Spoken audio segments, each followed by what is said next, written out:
Environmental Health Department. Paul speaking. Oh, hello. I wanted to report a vehicle that's been left parked near where I live. I think it's been abandoned. I wondered if the council could arrange to get it towed away. Have I got through to the right department? Yes, you have. If I could just take a few details. Your name, please? Mrs. Shepherd. Thank you. It's not my vehicle, though. I just thought someone ought to report it. No, that's fine. What I need to do is take some details first, then we can decide what to do about the problem. Oh, I see. So the next thing I need to know is your address. Right, it's 41 Lower Green Street, Yes? Barrowdale. And the postcode's WH4 5JP. Fine. And if I could just ask for a telephone number. It's 01778 552387. I'm out quite a lot, but you can just leave a message on the answer phone if you need to. Or I could give you my mobile number. That's all right, don't worry. Now, could you tell me a little more about this vehicle? You say it's been abandoned. Well, it certainly looks like it. Can you give me an idea of where it is? Yes, it's near the main road that goes through Barrowdale. Is that the A69? Yes, that's right. Now, there's the primary school just towards the end of the village, and then next to that, next to the children's playground, there's a field, and it's in there. Oh. I wonder how it got in there. Well, there's a gate to allow farm machinery in and out. I thought something ought to be done about it. The children from the school might start playing in the vehicle and lock themselves in or something. Yes, you were quite right to report it. And what type of vehicle are we talking about here? It's a van, actually. You know, the sort with just a couple of little windows at the back. Right. You don't happen to know the make and model, do you? Oh, yes. I went and had a look and got all the details. I thought you might need them. I'm surprised the school hasn't contacted you about it. Anyway, I wrote the details down. Right. It's a Catala, and the model's a Flyer 2000. Is that Flyer? That's right. Very good. And the colour? Well, it's not all that easy to see because it's absolutely filthy. And actually, it looks as if it's had a paint job at some stage. It's blue, but you can just see white underneath where it's been scratched. Right. Well, I'll just make a note of the present colour, and if you could just tell me the vehicle number. Did you make a note of that? Oh, yes. It's S322GEC. Okay. Before you hear the rest of the conversation, you have some time to look at questions 7 to 10 on page 128.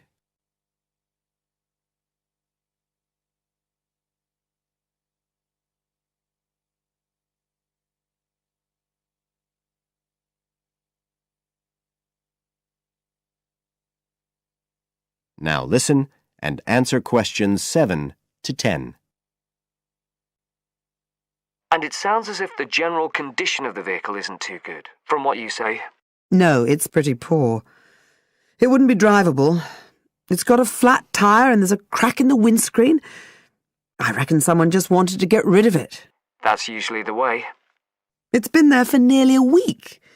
No, it must be 8 days. I remember it was a Sunday morning when I noticed it. It wasn't there the day before. I walk past it most days on the way to the shops. I'd have thought the school would have reported it. Does the field actually belong to the school? No, it's part of Hill Farm Estate. Right. I'll just make a note of that. And I don't suppose you have any information about who might own the vehicle? No, I've no idea. So what will you do now? Well, we'll come and have a look and see if we can trace the owner. And if we can't, the vehicle will be removed as rapidly as the law permits. It could be anything up to 20 days. One thing I should say, I'm quite sure this doesn't belong to anyone round here. I'd definitely recognise it if it was from someone who lived here. So you don't think it was anyone local? Right. I'd say at a guess we're looking at a stolen vehicle here. I did wonder if it might have been. You hear such a lot about car thieves nowadays. Well, we certainly will be looking into that possibility. Anyway, thank you for contacting us, Mrs. Shefford, and we'll keep you informed of what happens. Right. Thank you very much. Goodbye. Goodbye. That is the end of Section 1. You now have half a minute to check your answers.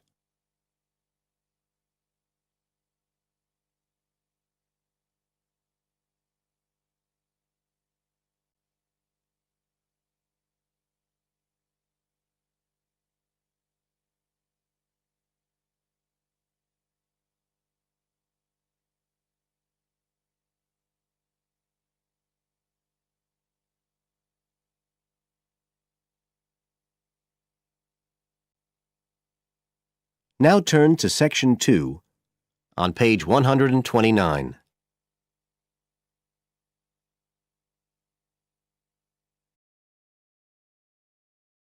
Section 2. You will hear a tour guide talking to a group of tourists who are visiting a historic town on the east coast of the USA. First, you have some time to look at questions 11 to 17 on page 129.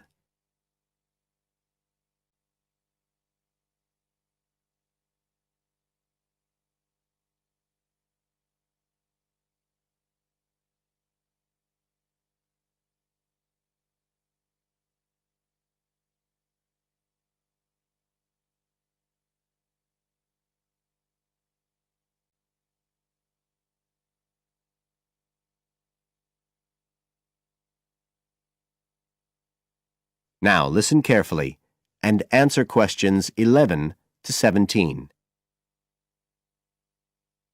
Right. So here we are in Fairhaven, and we have a couple of hours to spend in this historic center before we carry on to our motel. And as you'll know from the itinerary of our trip, we're visiting Fairhaven because of its historical links with a man called Manjiro Nakahama. So I'll begin by giving you a brief overview of his life, and then you can explore the town at your leisure. Well, Manjiro Nakahama, as he was then known, was born in 1827 in a village by the sea in what is now Toshishima-zu in Japan. And like many people in that town, he became a fisherman when he was just a youngster. One day in 1841, when he was just 14 years old, he and some others were fishing far off the coast of Japan when they were caught in a storm and shipwrecked on a small deserted island. They had to wait for 6 months before they were rescued by an American whale ship that had stopped at the island by chance. 4 of the 5 Japanese were put ashore in Hawaii, but Manjiro had become friends with the captain, William Whitfield, who came from the town of Fairhaven, where we are now, and he chose to remain aboard and to return with the boat to the USA. So Manjiro unwittingly became the first Japanese ever to set foot on American soil. He came back right here to Fairhaven with Whitfield and stayed with the Whitfield family, who paid for his education here in the town. He studied mathematics and geography, as well as shipbuilding and navigation. But he missed his mother and his own country, and eventually he went back to Japan, where he had a responsible position as a university teacher, and also served an invaluable role as interpreter during the initiation of relations between Japan and the United States in the middle of the 19th century. But the most interesting thing is that the links between Toshishima-zu and Fairhaven have remained and grown stronger over the years, in spite of the distance between them. And in fact, the 2 places now have the official status of sister cities.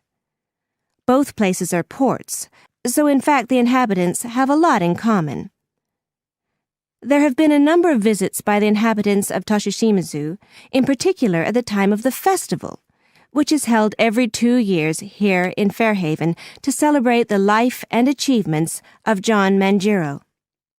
It takes place in the fall, and there's an ever-growing program including drumming, singing, martial arts, and stalls selling Japanese and American food. So if you're going to be in the region around then, it's really worth a visit. Before you hear the rest of the talk, you have some time to look at questions 18 to 20 on page 129.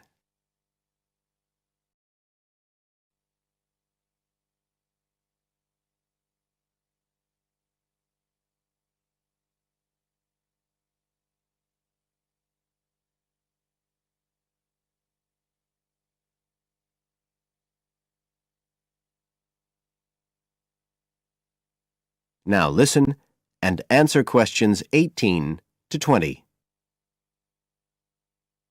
Now, many of the buildings that Manjiro Nakahama knew in Fairhaven are still standing today. And so if you'd just like to hand round some copies of this map, I'll suggest the best route to follow to see them. Okay, so if you look at the bottom of the map, you can see the Millicent Library, and that's where we are now. Now, to follow the John Manjiro Trail, you go out of here along Center Street and then head up Main Street until you get to Pilgrim Avenue. Go down there and turn right at the end. Go straight on, and just on the corner with Oxford Street, you'll see a 2-story house. This is the Whitfield family house, and this is where Manjiro first stayed when he came to Fairhaven. It's still a private residence, so please respect the owner's privacy. Okay, now if you carry on along Oxford Street, then turn left at the end, you'll come to North Street, and about halfway down there is what's known as Old Oxford School. This was the very same school that Manjiro attended when he lived here. It was considered to be the best school in town because of the quality of the building. Unusually, it was built of stone, and the quality of the teaching.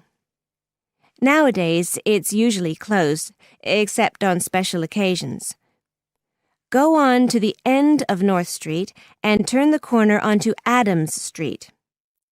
If you follow the road down back towards the library, you go round a couple of sharp bends, and on the second of these, you can see the School of Navigation, which Manjiro also attended.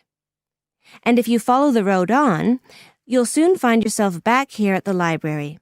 And I'd suggest you spend some time looking around that too, if you have any time left. Right. Now, does anyone have any questions?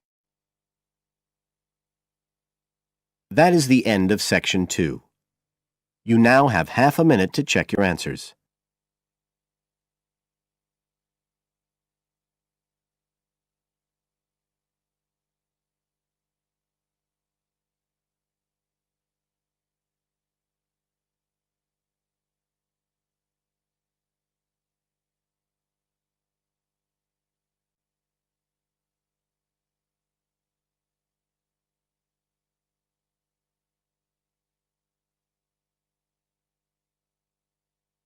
Now turn to section 3 on page 130.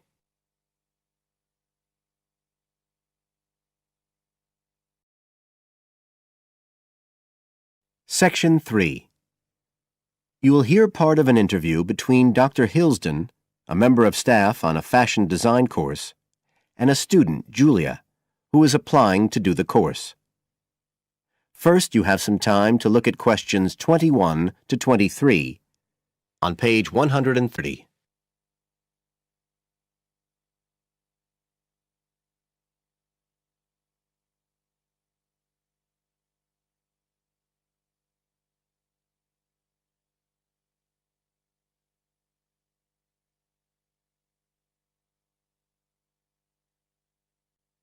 Now listen carefully and answer questions 21 to 23.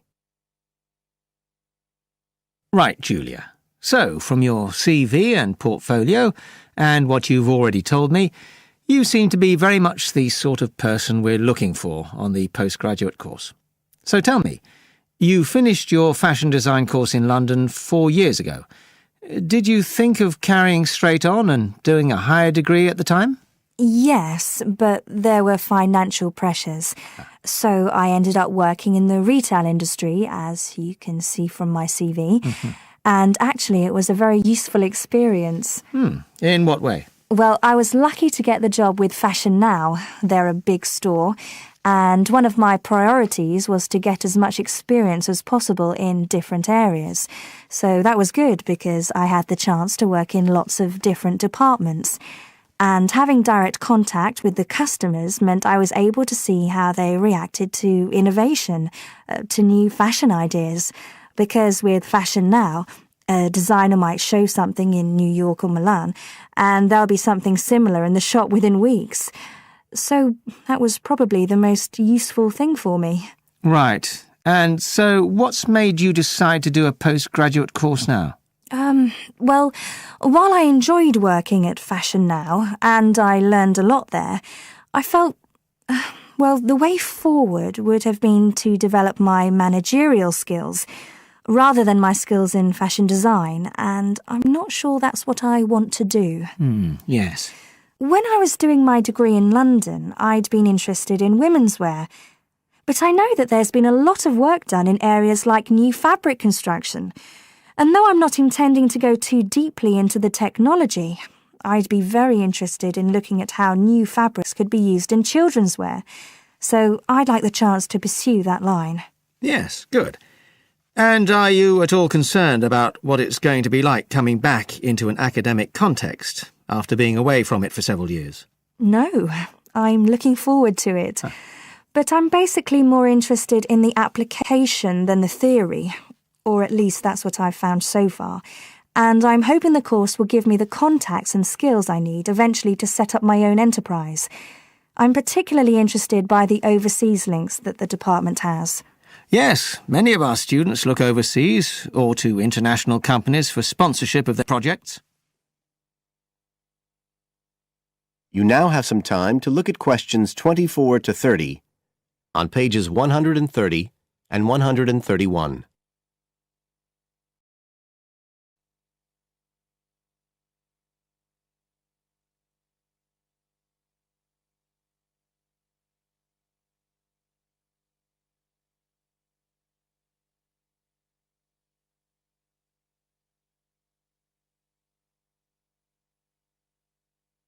Now listen and answer questions 24 to 30.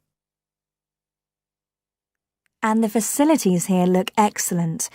I just went to look at the library. It's really impressive. There's so much room compared with the one at my old university. Yes, most students find it's a good place to study. And there are link-ups to other universities, of course, and all the usual electronic sources. The staff run an information skills programme, which we recommend all postgraduates do in the first week or two. Design students find these special collections particularly useful. Yes. Then we have a separate computer centre, which has its own academic coordinator, Tim Spender. He's got a background in art design, and the ethos of the centre is that it's a studio for innovation and creativity, rather than a computer laboratory. Oh, right. I liked the study spaces where students can sit and discuss work together. Very useful for joint projects. We always had to do that sort of thing in the cafeteria when I was an undergraduate. And I read in the brochure that there's a separate resource for photography. Yes, it's called Photomedia. It's not just for photography, but things like digital imaging and new media. It's a resource for all our students, not just fashion design. And we encourage students to work there, producing work that crosses disciplinary boundaries. It's well used. In fact, it's doubled in size since it was set up 3 years ago. And we also have an offshoot from that, which is called time-based media. This is for students who want to develop their ideas in the area of the moving image or sound. That's in a new building that was specially built for it just last year. But there are plans to expand it, as the present facilities are overstretched already. Right. Now,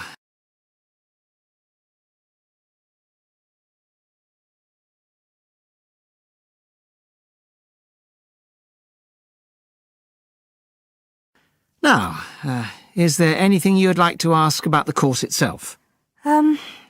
I know it's a combination of taught modules and a specialist project, but how does assessment fit in?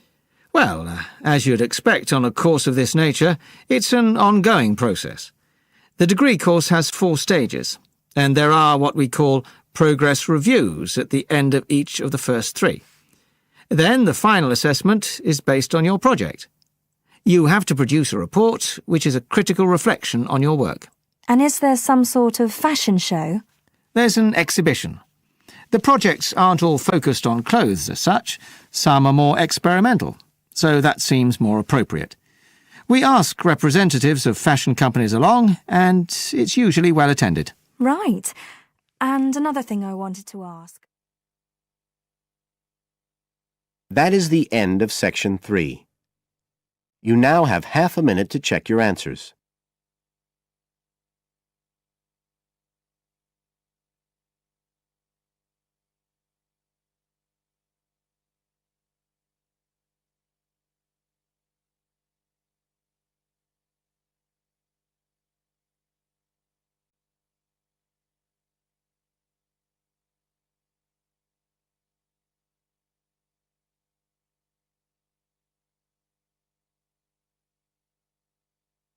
Now turn to Section 4, on page 131.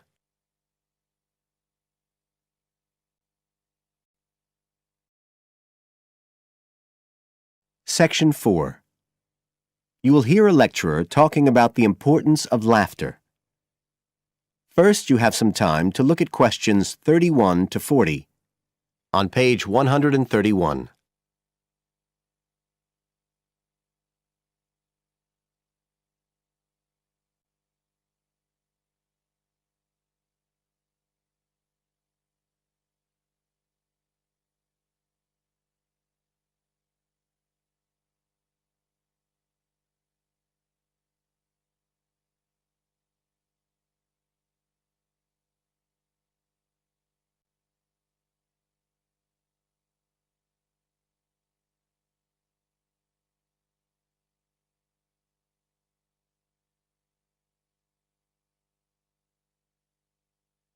Now listen carefully and answer questions 31 to 40.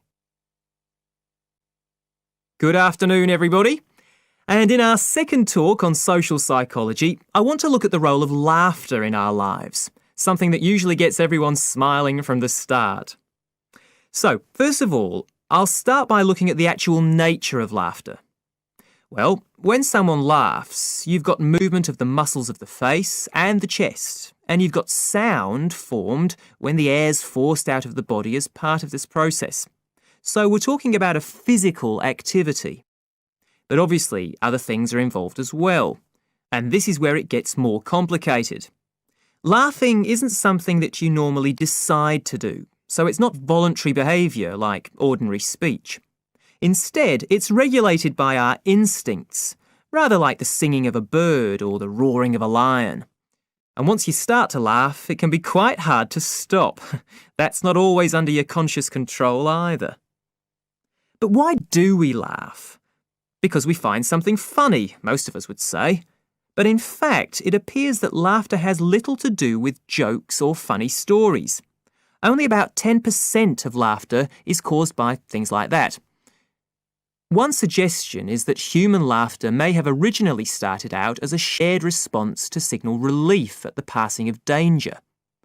And it's true that even these days, laughter's rarely an activity carried out by an individual on his or her own.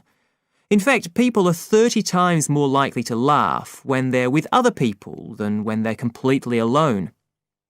Laughter still seems to be a kind of social signal. It occurs when people are in a group and they're comfortable with one another. And it seems likely that laughter can result in the creation of bonds between the people in the group. And it's precisely because of this social aspect of laughter that people like public speakers and politicians often try to get their audience to laugh. It encourages their listeners to trust them and to connect with them. But this kind of thing, controlling the laughter of a group that is, indicates that there's a link between laughter and power, and this is supported by several studies that indicate that bosses use humour more than their employees. And research has also shown that female listeners are likely to laugh much more if the speaker is male. So it appears that there are gender issues associated with how much we laugh. I should also point out that laughter can be used as a negative signal as well as a positive one. I think we've all probably seen evidence of a group using laughter to exclude someone, to emphasise that they are not accepted. So it's not always a positive type of behaviour either. So what all this goes to show is that laughter is a very, very complex issue.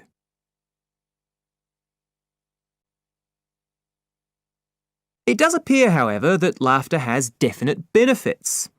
If we look first at the psychological aspects, we know that people often tend to store negative emotions such as anger, sadness and fear, rather than expressing them. And it seems that laughter provides a harmless way for the release of these emotions. But there are also clear physical effects that have been monitored too. For example, laughter is good aerobic exercise. It speeds up heart rate and respiration and raises blood pressure. One researcher suggests that 100 laughs a day is the equivalent of 10 minutes jogging. Laughter also helps prevent the stress that so many people suffer from today, which results from the faster pace of life and all that goes with it. It does this by reducing the levels of hormones in the blood which are caused by stress. And in addition, it is known to increase the levels of chemicals that protect the body from infection or pain, and so it helps to boost the immune system. One interesting study showed that people who had had surgical operations asked for fewer painkillers if they'd been viewing comic films. In fact, research has even shown that the quality of dreams can be positively affected by laughter. A good laugh 10 minutes before going to sleep can prevent you from having bad dreams and give a much more pleasant and restorative night's sleep. So there's now little argument that finding things funny and enjoying a good laugh is extremely beneficial to us all. What we need to consider now are the ways in which laughter can be used as a treatment for people who... That is the end of Section 4. You now have half a minute to check your answers.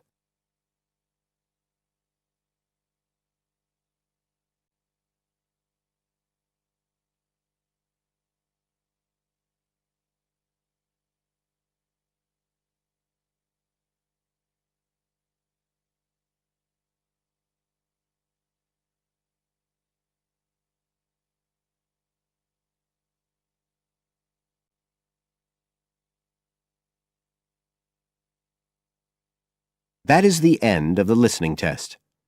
You now have 10 minutes to transfer your answers to the separate answer sheet.